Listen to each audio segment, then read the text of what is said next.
परम बैरागी हो महाराज, परम ज्ञानी हो, आप तत्व को जानने वाले हैं, फिर आप क्यों मुरझाए हुए चेहरा से ले जा रहे हो? कहां परेशान होके जा रहे हो? तब नारद जी वहां पर रुके और चारों ऋषियों से प्रार्थना की।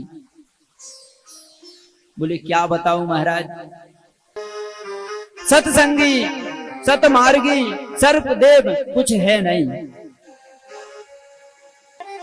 महाराज मैंने ये सब देख ही रहे थे तो सोचा श्री धाम वृंदावन, जहां मेरे गोपाल मेरे भगवान नारायण परब्रह्म परमात्मा ने जन्म लिया था, वहां पर जाके देखें, वहां पे तो कुछ ना कुछ मिलेगा। वो मेरे गोविंद की जन्मभूमि है।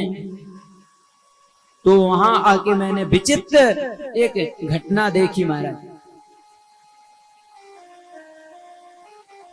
घटना में क्या देखा? बोले महाराज यमुना जी के किनारे बड़ी सुंदर बालू में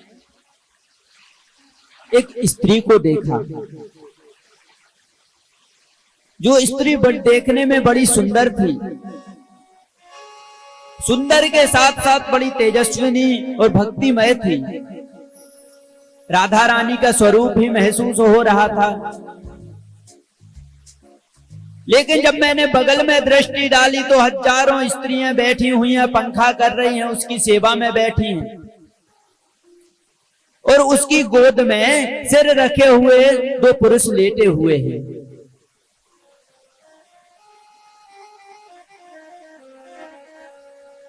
वो स्त्री रुदन कर रही है, बड़ी जोर जोर से रो रही है।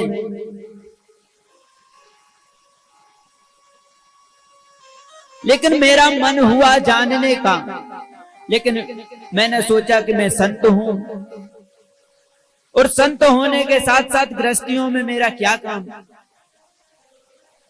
मैं अगर चला भी गया और शायद उनने बोल दिया अरे बाबा कहां से आया, क्या काम है तेरा यहाँ पे, बेइज्जती हो जाएगी महाराज।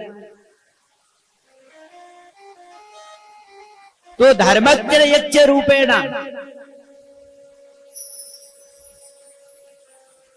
महाराज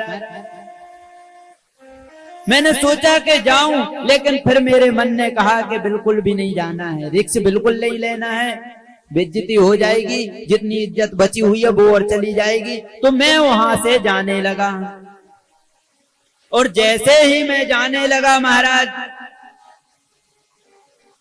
तो पीछे से आवाज आई, भो भो साधु सनंतिष्टम मपि चिंता मपि नाशनम। अरे महाराज रुकिए थोड़ी, मेरी जो विपत्ति है इसका साधन तो बताते जाइए। मैंने सुना है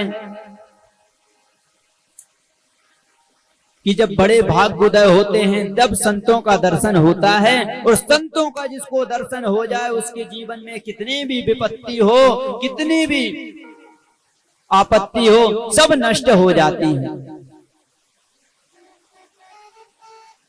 संतों का दर्शन का बड़ा महत्व है।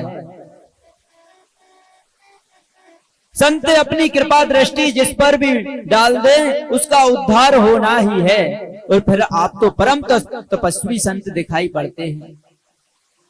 हे महाराज कृपा दृष्टि करो, हमारी चिंता का उपाय बताइए, हमारे ऊपर जो विपत्ति पड़ी है उसको नष्ट कीजिए महाराज।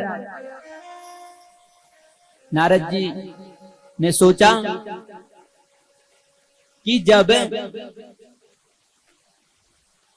इतना ही ये अनुनय विनय कर रही है तो जाना चाहिए। और नारद जी जब समझ के पास में आए तो नारद जी ने पूछा,